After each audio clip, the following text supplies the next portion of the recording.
الحمد للہ وکفا وسلام علی عبادہ الذین اصطفیٰ اما بعد اعوذ باللہ من الشیطان الرجیم بسم اللہ الرحمن الرحیم وَلَقَدْ وَصَّيْنَا الَّذِينَ أُوتُوا الْكِتَابَ مِنْ قَبْلِكُمْ وَإِيَّاكُمْ اتَّقُوا اللَّهَ وَقَالَ اللَّهُ فِي مَقَامِ الْآخِرِ وَاتَّقُونِ يَا أُولِي الْأَلْبَابِ وَقَالَ اللَّهُ فِي مَقَامِ الْآخِرِ وَإِيَّايَ فَاتَّقُونِ وقال اللہ فی مقام الآخر یا ایہا الذین آمنوا اتقوا اللہ حق تقاتہ ولا تموتن الا وانتم مسلمون سبحان ربک رب العزة عما یصفون وسلام علی المرسلین والحمد للہ رب العالمین اللہم صل علی سیدنا محمد وعلی آل سیدنا محمد وبارک وسلم اللہم صلی علی سیدنا محمد وعلی آل سیدنا محمد وبارک وسلم اللہم صلی علی سیدنا محمد وعلی آل سیدنا محمد وبارک وسلم رب یسر ولا تعسر وتمم بالخیر وبک نستعین رب زدنی علما یا فتاح یا فتاح یا فتاح۔ اللہ سبحانہ تعالیٰ قرآن پاک میں ایک وصیت فرما رہے ہیں۔ اللہ سبحانہ تعالیٰ فرما رہے ہیں وَلَقَدْ وَصَّيْنَا الَّذِينَ أُوتُوا الْكِتَابَ مِنْ قَبْلِكُمْ، اور یہ وہ وصیت ہے جو اللہ تعالیٰ نے اس سے پہلے کی امتوں کو بھی کی، جن کو کتاب عطا کی گئی ان سب کو یہ وصیت دی گئی۔ اللہ کہتے ہیں اور ہم نے تم سے پہلے جو اہل کتاب تھے ان کو بھی یہ وصیت کی۔ پھر آگے اللہ سبحانہ تعالیٰ خود کہہ رہے ہیں وَإِيَّاكُمْ، اور تمہیں بھی یہ وصیت کر رہے ہیں۔ کیا وصیت کر رہے ہیں؟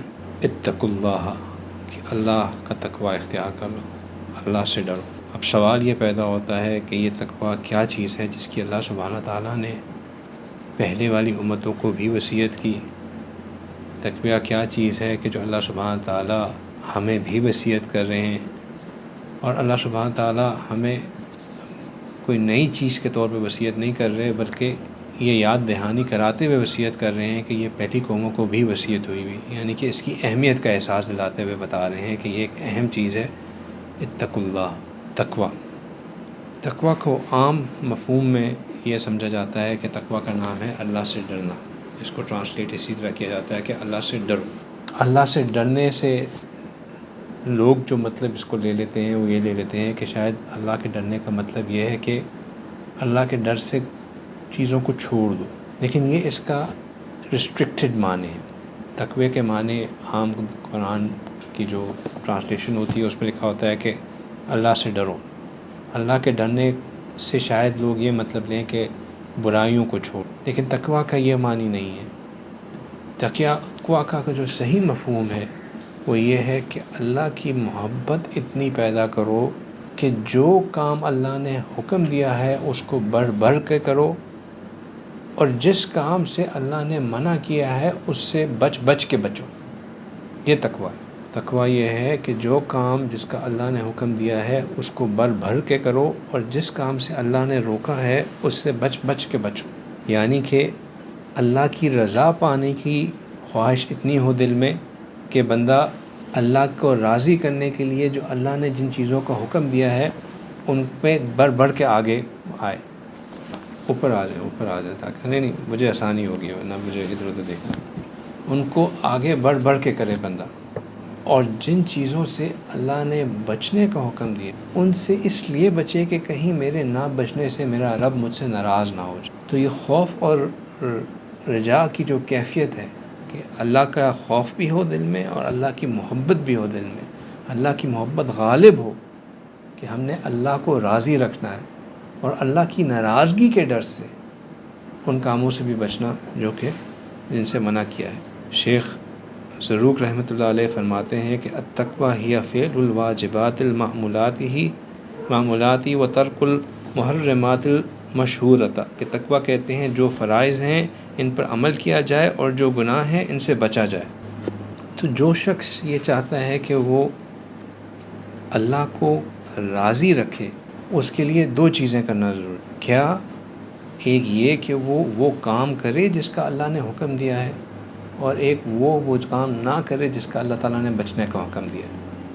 اب بندہ صرف 50% کام کرتا رہے، مثال کے طور پر صرف یہ کرتا رہے کہ جی میں جو اللہ نے حکم دیے ان کو کرتا رہوں گا، نمازیں پڑھتا رہوں گا، روزے رکھتا رہوں گا، زکوٰۃ دیتا رہوں گا، حج پہ بھی کر لوں گا، عمرہ بھی کر لوں گا، جو میرے فرائض ہیں ان کو میں پورا کرتا رہوں گا، لیکن جن چیزوں سے اللہ نے روکا ہے ان سے نہ رکے، غصہ بھی کرے، غیبت بھی کرے، گالی گلوچ بھی کرے، شہوت کو بھی پورا کرے، ہر چیز کو کرے، تو اس نے اللہ کو راضی نہیں کیا، کیونکہ اس نے وہ تو کر لیا جو اللہ نے حکم دیا، لیکن وہ نہیں کیا جس سے اللہ نے روکا ہے۔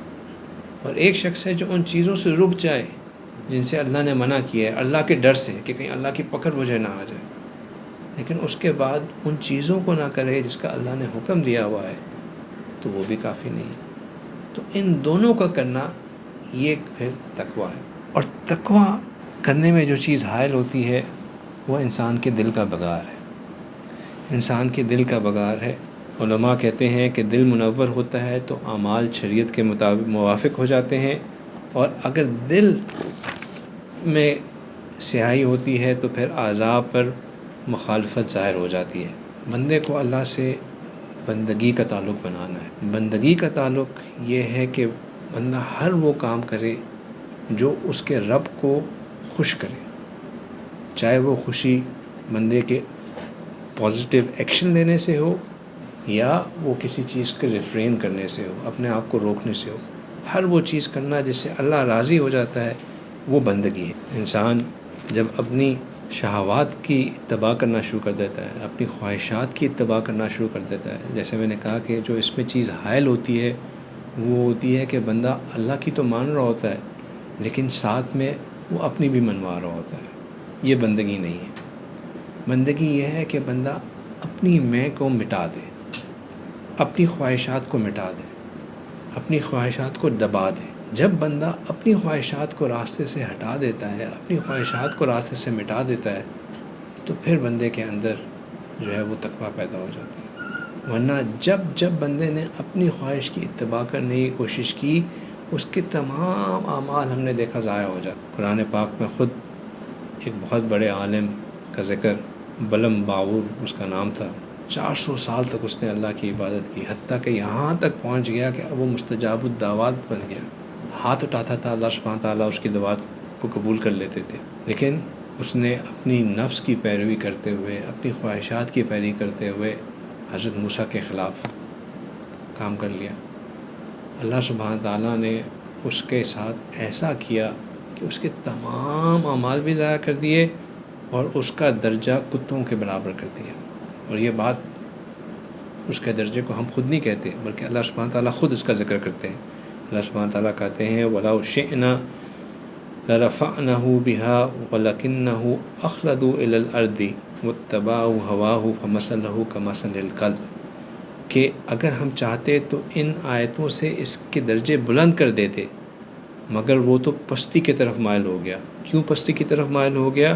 وَاتَّبَعَ هَوَاهُ، کہ وہ اپنی خواہشات کے پیچھے چل پڑا۔ پھر کیا ہوا؟ فَمَثَلُهُ كَمَثَلِ الْكَلْبِ، تو پھر ہم نے اس کو کتے کی مثال کر دی۔ تو جب انسان اپنی خواہشات کی اتباع کرنا شروع کر دیتا ہے کہ جو میرا دل چاہ رہا ہے میں نے اس کو کرنا ہے، تو پھر انسان جو ہے اس کا حال یہی ہو جاتا ہے کہ اللہ سبحانہ تعالیٰ اس کو تباہ و برباد کر دیتا۔ اور جو بندہ اپنے آپ کو مٹاتا ہے، بچھاتا ہے، اللہ سبحانہ تعالیٰ اس کے درجات کو بلند کرتے ہیں۔ حضرت بلال رضی اللہ تعالیٰ عنہ وہ زمین پہ چلتے تھے، رسول اللہ صلی اللہ علیہ وسلم نے پوچھا کہ یہ جنت میں کس کے قدموں کی آواز آ رہی ہے؟ بتایا کہ یہ بلال کے قدموں کی آواز ہے۔ اپنے آپ کو مٹایا، اللہ کی راہ میں لگایا، اللہ کے حکم کی اتباع کی، اللہ تعالیٰ نے وہاں تک اٹھا دیا۔ تو بندگی وہ چیز ہے جو کہ اللہ کے ساتھ کنیکشن کو جوڑتی ہے۔ تقویٰ بندگی کا نام ہے۔ بندگی اپنانا جو ہے وہ تقویٰ اختیار کرنا۔ جب بندہ اپنی میں کرتا رہتا ہے، میں بھی چلوں گا، اللہ بھی چلیں گے، تو اصل میں وہ میں ہی چل رہا ہوتا ہوں، اور اللہ کو ہم فٹ کر رہے ہوتے ہیں اپنی خواہشات اور نیڈز کے مطابق۔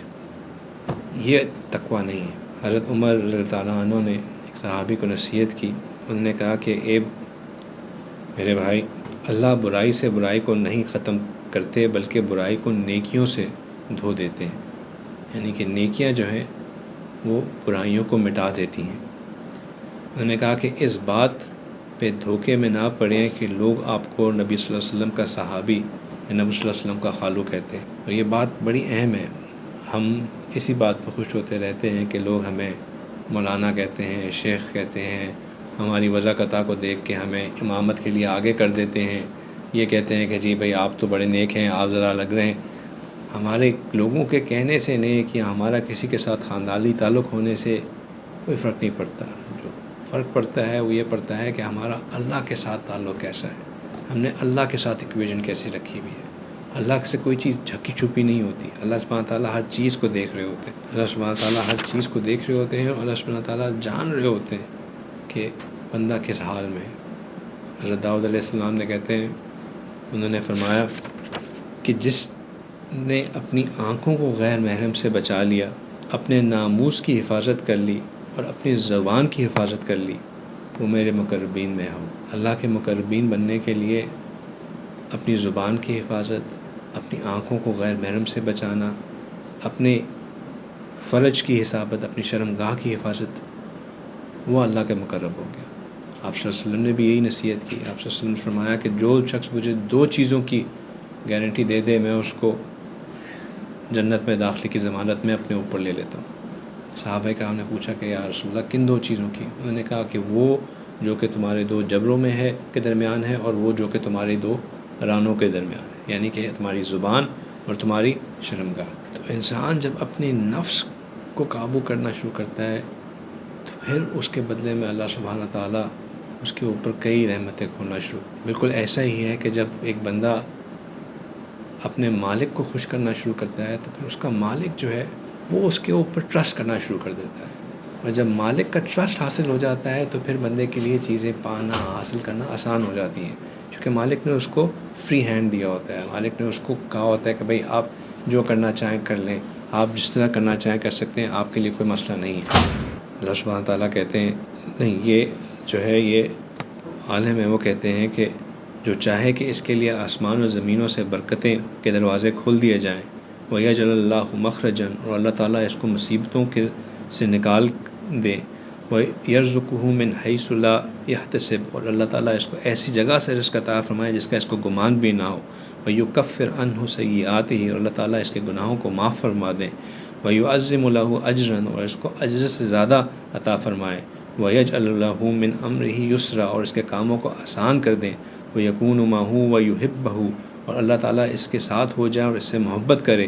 وَيُنْجِيهُ، اور اللہ تعالیٰ اس کو ہر مصیبت سے نجات عطا فرما دے. وَيَكُونَ مِنَ الْفَائِزِينَ، اور جو کامیابی حاصل کرنے میں اس والوں میں سے ہو جائے. فَلْيَتَّقِ اللَّهَ، تو اس کو چاہیے کہ وہ تقوی اختیار کرے، اس کو چاہیے کہ وہ تقوی اختیار کرے. اللہ سبحانہ تعالیٰ نے قرآن میں فرمایا وَلَوْ أَنَّ أَهْلَ الْقُرَىٰ، کہ اگر یہ بستی والے آمنوا واتقوا، ایمان لاتے اور تقوی اختیار کرتے، فَتَحْنَا عَلَيْهِمْ بَرَكَاتٍ مِّنَ السَّمَاءِ وَالْأَرْضِ، تو ہم ان کے اوپر آسمانوں اور زمین کی برکتوں کو کھول دیتے، کے دروازوں کو کھول دیتے. علماء کہتے ہیں کہ اس میں 2 چیزوں کا اللہ تعالیٰ نے وعدہ کیا کہ اگر یہ میرے وعدوں کو سچ کر کے دکھاتے، یعنی کہ ایمان لاتے اور تقوی اختیار کرتے. ایمان لانا ایک چیز ہے، تقوی اختیار کرنا الگ چیز ہے. اس آیت سے یہ بھی پتہ چلتا ہے کہ یہ دونوں الگ الگ چیز ہیں. تو میں ان کو ان کے دلوں سے ان کو جو ہے نور کے مشاہدے عطا فرماتا. پھر تقوی اختیار کرنے کے اثرات آگے آنے والی نسلوں پہ بھی ہوتے ہیں. آگے آنے والی نسلیں اللہ تعالیٰ، جو بندہ متقی ہوتا ہے اللہ سبحانہ تعالیٰ اس کی نسلوں کی حفاظت فرماتے ہیں.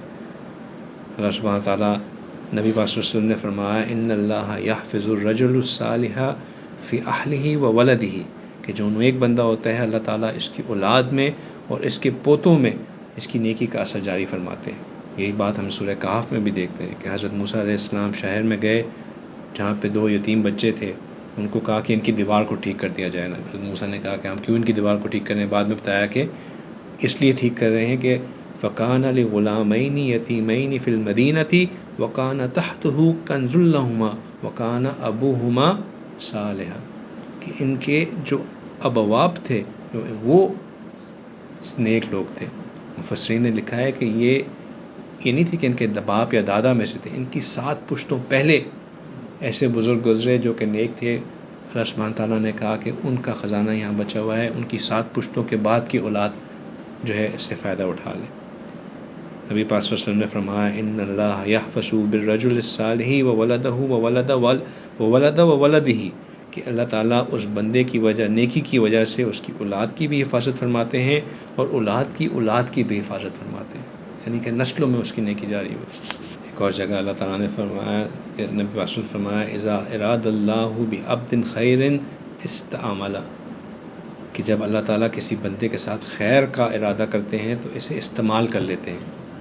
صحابہ اکرام نے پوچھا کہ کیف یستعملہ یا رسول اللہ صلی اللہ علیہ وسلم، یا رسول اللہ اس بندے کو کیسے استعمال کر لیتے ہیں؟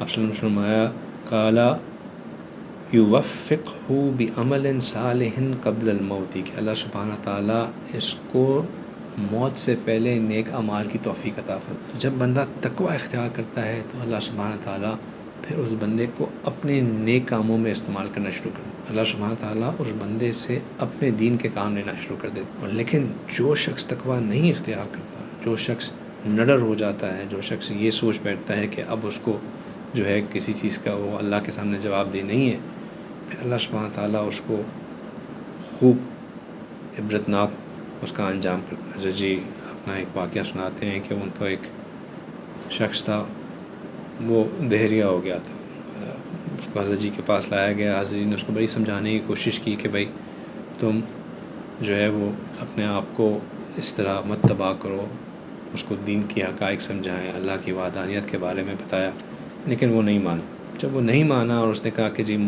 مولوی صاحب آپ جو بھی کچھ کہیں میں نہیں مانتا کہ یہ کوئی اللہ بھی کوئی چیز ہے، ہم خود بس جو ہیں خود ہی ہیں، تو اللہ سبحانہ تعالیٰ نے کہا کہ بس پھر آپ پکڑ کے لیے تیار ہو جائیں۔ اور کچھ عرصے بعد ان کو خبر آئی کہ اس بندے کی موت اس طرح ہوئی کہ اس کا پیٹ اس طرح خراب ہو گیا کہ اس کا انٹسٹائن کا جو سسٹم تھا وہی ریورس ہو گیا۔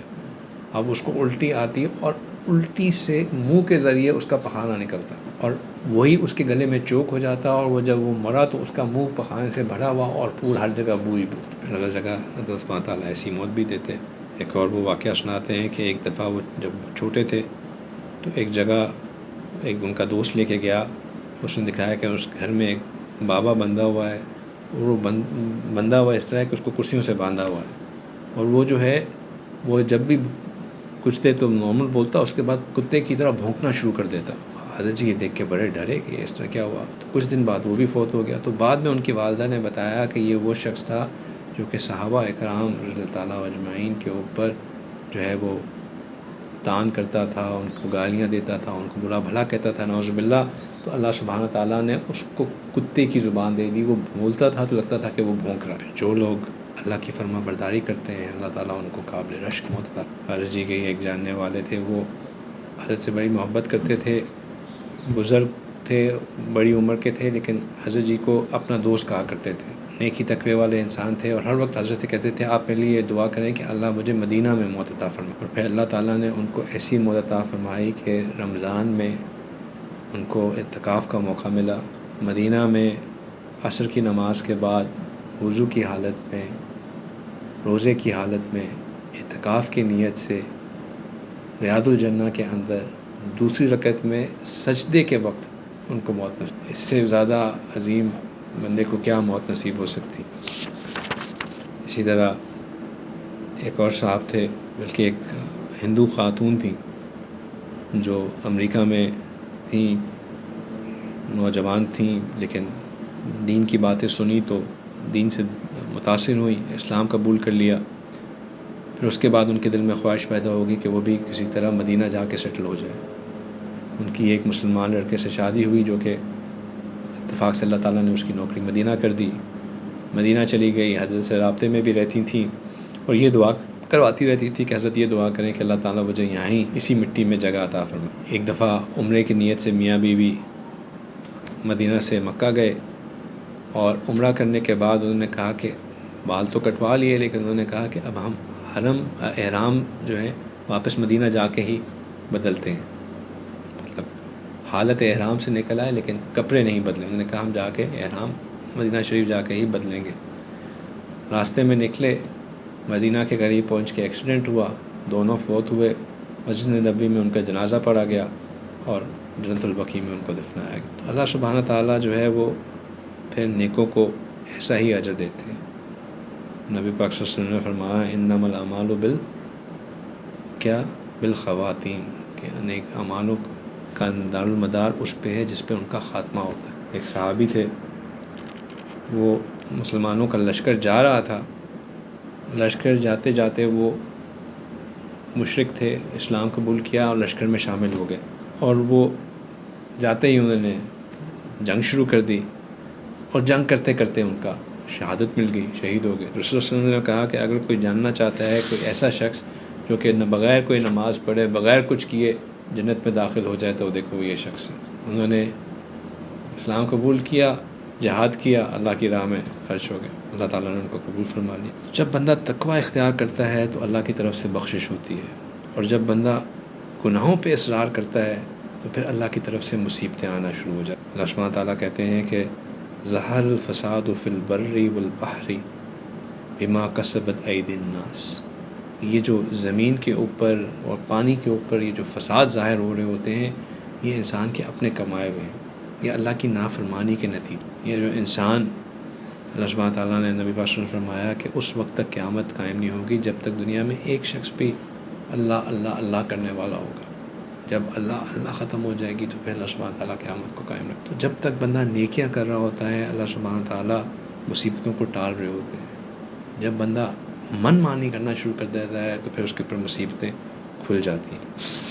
اور گناہ کی دو مصیبتیں ہوتی ہیں، ایک تو یہ کہ وہ زوال النعمہ ہوتی ہے، جب انسان گناہ کرنا شروع کر دیتا ہے تو نعمتیں زائل ہو جاتی ہیں، وہ حلول النقمتی، اور بندے کو اللہ کی ناراضگی ملنا شروع۔ ایک ہے نعمتوں کا ضائع ہو جانا اور ایک ہے اللہ کی ناراضگی کا آ جانا، اور میرے خیال سے اللہ کی ناراضگی جو ہے وہ نعمت کے چھن جانے سے زیادہ بڑا نقصان دے۔ کوئی نعمت چھن جائے کسی وجہ سے لیکن مالک راضی ہو تو مالک کچھ نہ کچھ کر کے دوبارہ نعمت دلوا دیتا ہے۔ نعمت بندے کے پاس ہو لیکن مالک ناراض ہو جائے تو پھر اگر وہ نعمت چھن گئی تو پھر اس کو واپس دلانے والا کوئی نہیں ہے۔ حضرت حسن بصری رحمۃ اللہ علیہ فرماتے ہیں کہ اللہ رب العزت نے انکار کیا کہ جو دنیا میں میری نافرمانی کرے گا میں کبھی اس کو عزت نہیں دوں گا، میں اس کو ذلیل کر کے دکھاؤں گا۔ اور یہ چیز بندہ مشاہدہ بھی کر سکتا ہے۔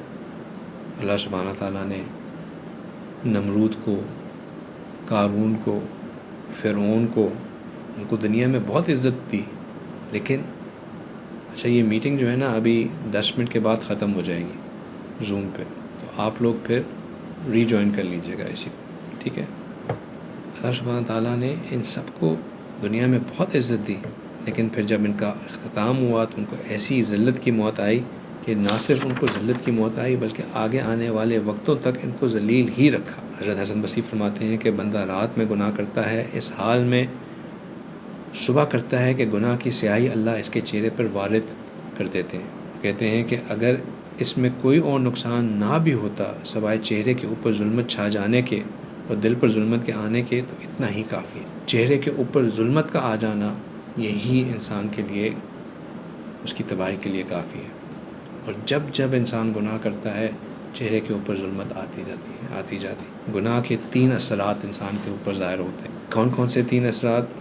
قلت الرزق و تأثیر الرزق والاحتکار فی العیون۔ قلت الرزق یعنی کہ اس کے رزق میں قلت ہو جاتی ہے۔ پہلے اس کو اللہ تعالیٰ نے بہت مال دیا ہوتا تھا، ایک دم سے اس کے پاس مال کی کمی ہو جاتی ہے۔ پہلے وہ ان لوگوں میں ہوتا تھا کہ مٹی کو ہاتھ لگاتا تھا سونا بن جاتی تھی، اب سونا بھی ہاتھ میں ہوتا ہے تو مٹی بن جاتا ہے۔ پھر دوسرا ہوتا ہے کہ اللہ سبحانہ تعالیٰ مال تو دے کے رکھتے ہیں لیکن مال سے برکت کو اٹھا لیتے ہیں، مال میں تاثیر کوئی نہیں رہتی۔ مال کے ہونے کے باوجود انسان پریشانیوں میں ڈوبا ہوتا ہے، غم میں ڈوبا ہوتا ہے، مصیبتیں آ رہی ہوتی ہیں، کبھی صحت کے مسئلہ، کبھی اولاد کا مسئلہ، کبھی بیوی کا مسئلہ، کبھی نوکر کا مسئلہ، کبھی کسی چیز کا مسئلہ۔ مال تو ہے لیکن اس مال میں تاثیر کوئی نہیں، برکت کوئی نہیں۔ اور سب سے جو بڑھ کے چیز ہوتی ہے کہ اللہ سبحانہ تعالیٰ لوگوں کی نظروں میں حقیر کر دیتے ہیں بندے کے، لوگوں کی نظر میں انسان کی عزت نہیں رہتی۔ مال بہت ہوتا ہے لیکن ہر ایک مذاق بنا رہا ہوتا ہے، ہر ایک چور کہہ رہا ہوتا ہے، ہر ایک ڈاکو کہہ رہا ہوتا ہے۔ منہ پہ تو لوگ پھر بھی عزت سے بات کر لیتے ہیں کہ چلو بھائی مالدار ہے، لیکن دل میں کسی کی عزت نہیں ہوتی، ہر ایک۔ اور ہم کتنے لوگوں کو دیکھتے ہیں ایسا کہ بے شک بہت مال ہوگا لیکن ہر ایک ان کو ایسا کہہ رہا ہوگا، بلا بھلا کہہ رہا ہوگا، کوئی ان کے ساتھ عزت کی بات نہیں کر رہا ہوگا، کوئی ان کا رتبہ نہیں کر رہا ہوگا. تو اللہ تعالیٰ جو ہے لوگوں کے ماتحتوں میں ان کو انسان کو راغب کر دیتے. ایک بزرگ ہیں وہ کہتے ہیں کہ جب میں نے اللہ کی نافرمانی کی اس کا اثر میں نے اپنی اولاد میں، اپنی بیوی میں یا اپنے ماتحتوں میں اس کو دیکھا. میں نے اگر اللہ کی نافرمانی کی تو مجھے لگتا ہے کہ میرے بیٹے نے اگلے دن میری کوئی بات نہیں مانی. میں نے اللہ کی نافرمانی کی تو میری بیوی مجھ سے لڑ پڑی. میں نے اللہ کی نافرمانی کی، میرے نوکر نے میرے ساتھ کوئی دھوکہ کر دیا. میں نے اللہ کی نافرمانی کی تو میرا گدھا جو ہے وہ صحیح طرح گیا، میرا گھوڑا جو ہے صحیح نہیں چلا. تو جو چیز اللہ نے ہمارے ماتحت کی ہوتی ہے، کیونکہ ہم جس کے ماتحت ہوتے ہیں اس کی نافرمانی کرتے ہیں، تو جو چیزیں اللہ نے ہمارے ماتحت کی ہوتی ہیں وہ ہماری نافرمانی. اگر ہم یہ چاہتے ہیں کہ ہمارے جو لوگ ہمارے ماتحت ہیں وہ ہمارے ساتھ فرما بردار ہوں، تو ہم جس کے ماتحت ہیں ہمیں اس کا فرما بردار ہونا. اور تقویٰ میں جس چیز کی بہت بڑی ضرورت ہے وہ یہ ہے کہ بندہ مسلسل توبہ کرے. کیونکہ کوئی شخص ایسا نہیں ہے جو کہ غلطی نہ کرتا. غلطی کرنا انسان کا شیوا ہے، انسان سے غلطی ہوتی ہے، ہر انسان غلطی کرتا ہے. لیکن غلطی کرنے کے بعد اس پہ نادم ہونا، شرمندہ ہونا، اللہ سے معافی مانگنا، یہ ضرور. جب بندہ زبان سے اللہ سے معافی مانگتا ہے، اللہ سے استغفار کرتا ہے، اللہ سے اپنی کام کیے ہوئے پہ ندامت کا اظہار کرتا ہے، اللہ سبحانہ تعالیٰ برائیوں کو مٹا دیتے ہیں. اللہ سبحانہ تعالیٰ پچھلے کیے ہوئے کو صاف کر. بندہ اصرار کرتا رہے اور اس کے اوپر نادم بھی نہ ہو تو پھر یہ اس اپنے لیے مشکل کی بات سوال کرتا ہے. شیخ ابو الحسن شاذلی رحمۃ اللہ علیہ فرماتے ہیں، وہ کہتے ہیں کہ جب تیری زبان کے اوپر ذکر بھوجل ہو جائے، یعنی کہ ذکر کرنا مشکل ہو جائے، درود پڑھنا مشکل ہو جائے، استغفار کرنا مشکل ہو جائے، لا الہ پڑھنا مشکل ہو جائے، اور تیری بات چیت میں لغو باتیں زیادہ ہو جائیں، ہنسی مذاق، لطیفے، غیبتیں، گالیاں، بری باتیں، لغو باتیں یہ زیادہ ہو جائیں، اور تیرے اعضاء اور جوارے شہوت کی لذتوں کے نشے میں بھرے ہوئے ہوں.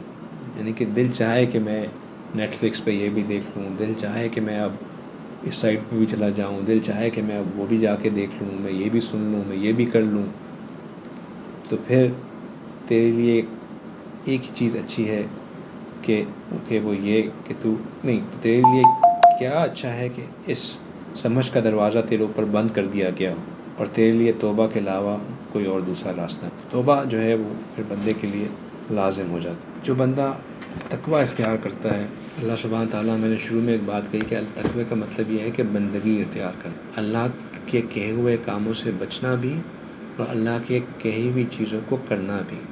اگر ہم صرف اللہ کی کہی کی ہوئی چیزوں کو کرتے رہیں اور اللہ کی جن چیزوں سے بچنے کا حکم ان سے نہ بچیں تو وہ ہمارے اعمال ضائع ہونے میں کوئی شک نہیں ہے. رسول اللہ صلی اللہ علیہ وسلم کی ایک حدیث مبارکہ ہے کہ قیامت کے روز کچھ لوگ ایسے آئیں گے جن کے پاس ایک پہاڑی کے برابر نیکیوں کے انبار ہوں گے، لیکن جب وہ اللہ کے سامنے آئیں گے تو وہ بالکل تمام کے تمام نیکیاں اون اور روئی کی طرح جو ہیں وہ اڑ جائیں گی. اور یہ وہ لوگ ہوں گے جو کہ جب ان کو کوئی غلط کام کرنے کا موقع ملتا تھا اس غلط کام سے نہیں رکتے تھے. جب ان کو کوئی غلط کام کرنے کا موقع ملتا تھا وہ اس غلط کام سے نہیں رکتے تھے. اور اس کے برعکس جو بندہ تقویٰ کے ساتھ تھوڑی سی نیکی کر لیتا ہے وہ اس کے لیے زیادہ افضل ہو جاتی ہے. افضل و اعظم و ارجع من امثال الجبال من عبادتی بالمخترین، کہ افضل ہے، بڑا ہے، بہتر ہے مخترین کے پہاڑوں کے برابر اعمال سے. کون؟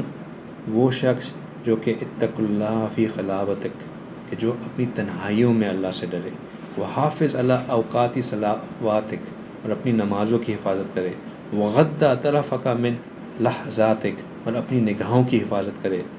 تکن عند اللہ مقبولا فی حالاتک، اللہ تعالیٰ کے نزدیک ان حالات میں وہ زیادہ مقرب ہو جائے گا اس شخص کے مقابلے میں جو کہ بہت سی زیادہ نیکیاں کرے لیکن جب موقع ملے اس سے اپنے آپ کو روکیں. جو لوگ تقویٰ اختیار کرتے ہیں اللہ سبحانہ تعالیٰ ان کی عزت کو اتنا بڑھا دیتے ہیں کہ ہر چیز ان سے ڈرنا شروع. تقویٰ اختیار کیا کرنا یہ ہے کہ ہر چیز کے ڈر کو نکال کے اللہ کے ڈر کو دل میں بٹھا. جو شخص اللہ کے ڈر کو اپنے دل میں بٹھاتا ہے کہ اور کس چیز کا ڈر؟ یہ نہیں کہ سزا ملے گی. اللہ کا کون سا ڈر؟ اللہ کی ناراضگی کا ڈر کہ اللہ مجھ سے ناراض نہ ہو جائے. جو شخص اللہ کی ناراضگی کا ڈر اپنے دل میں بٹھا لیتا ہے اللہ سبحانہ تعالیٰ اس کا ڈر لوگوں کے دل میں بٹھا لیتے ہیں.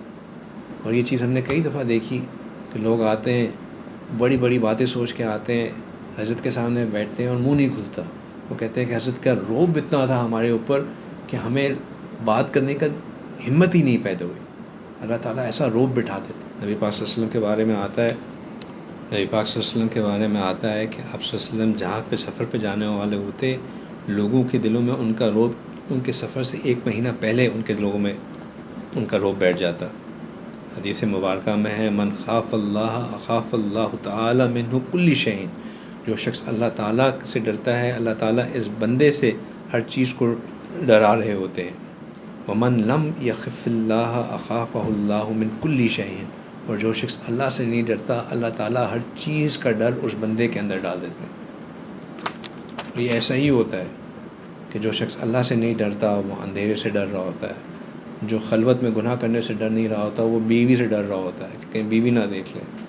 جو کبھی اس کو نوکری نہ چلے جانے کا ڈر ہوتا ہے, کبھی کاروبار میں نقصان کا ڈر ہوتا ہے, گاڑی خراب ہو جانے کا ڈر, ہر چیز کا ایک ڈر اس کے اندر بیٹھ رہا ہوتا ہے. جو شخص اللہ سے ڈر رہا ہوتا ہے اس کا دل میں کسی اور چیز کا ڈر نہیں ہوتا. لیکن جو شخص اللہ سے نہیں ڈر رہا ہوتا نبی پاک صلی اللہ علیہ وسلم نے فرمایا کہ اللہ تعالیٰ اس کے دل میں ہر چیز کا ڈر ڈالتا. آج کے دور میں سب سے جو بڑا مسئلہ وہ یہ ہے کہ ہم اپنی آنکھوں کی حفاظت نہیں کر پاتے. تنہائی میں ہمارے ہاتھوں میں جو ٹنٹنے ہوتے ہیں ان کے ساتھ جب ہم بیٹھے ہوتے ہیں تو ہم اپنی نظروں کی حفاظت نہیں کر پاتے. ایک نوجوان نے کسی اللہ والے سے سوال کیا کہ میں اپنی نگاہوں کی حفاظت کیسے کروں؟ تو انہوں نے کہا کہ اس بات سے مدد پکڑ کہ جس چیز کو تو دیکھنے والا ہے اس کو تیری نظر اس تک نہیں پہنچے گی کہ اس سے پہلے اللہ کی نظر تمہارے پہ پہنچے. جس چیز کو تم دیکھنے والے ہو اس کی نظر تمہارے تک نہیں پہنچے گی بلکہ اللہ کی نظر تم تک پہلے پہنچ جائے گی. اس بات کا خیال کہ اللہ مجھے دیکھ رہے ہیں, اللہ میرے ساتھ ہے, یہ بندے کے اندر حیا پیدا کرتا ہے, یہ بندے کے اندر خوف پیدا کرتا ہے. اس بات کا استحضار رکھیں کہ اللہ میرے ساتھ ہیں, اللہ مجھے دیکھ رہے ہیں, اللہ میرے ساتھ ہیں, اللہ مجھے دیکھ رہے ہیں. اور اللہ کے پکڑ سے بے خوف ہو جانا یہ بھی اصل میں ایک سزا ہی کی نوبت ہے. اللہ سبحانہ تعالیٰ جب کسی کو اپنا کسی سے ناراض ہو جاتے ہیں تو پھر اس کی رسی کو ڈھیلا چھوڑ دیتے ہیں, اس کی رسی کو ڈھیلا چھوڑ دیتے ہیں تاکہ کہیں اس کے دل میں میرا خوف نہ پیدا ہو جائے. اس کے لیے گناہوں کا کرنا آسان ہو جاتا ہے, بدماشیاں آسان ہو جاتی ہیں, فحاشیاں آسان ہو جاتی ہیں. اس کو کرتے کرتے ایک وقت ایسا آتا ہے کہ وہ اس کی موت آ جاتی ہے اور اس کو توبہ کا موقع ہی نہیں ملتا. تو گناہوں سے بچنا بھی اتنا ہی آسان ہے. ایک اور بات, آخری بات جو ذہن میں رکھنے والی ہے تقویٰ سے زیادہ متعلق, وہ یہ کہ ابراہیم بن ادھم رحمۃ اللہ علیہ فرماتے ہیں کہ اسقل الاعمال فی المیزان اسقلها علی الابدان. کہ میزان میں جو سب سے بھاری اعمال ہوں گے وہ اعمال ہوں گے جن کو بدن پہ جو سب سے زیادہ بھاری ہوتے ہیں. یعنی کہ وہ اعمال جن کو چھوڑنا مشکل ہوتا ہے یا وہ اعمال جن کو کرنا مشکل ہوتا ہے وہ اعمال میزان میں سب سے زیادہ بھاری ہوں گے. کسی کو بد نظری کی عادت ہے, اس کو چھوڑنا اس کے لیے مشکل ہے, وہ اس کے لیے آخرت میں سب سے زیادہ بڑا اجر کی بات ہوگی اگر اس نے اس کو چھوڑ دیا. کسی کے لیے غیبت کرنا مشکل ہے, اس نے اس کو چھوڑ دیا, وہ اس کے لیے سب سے زیادہ اجر کی چیز ہوگی.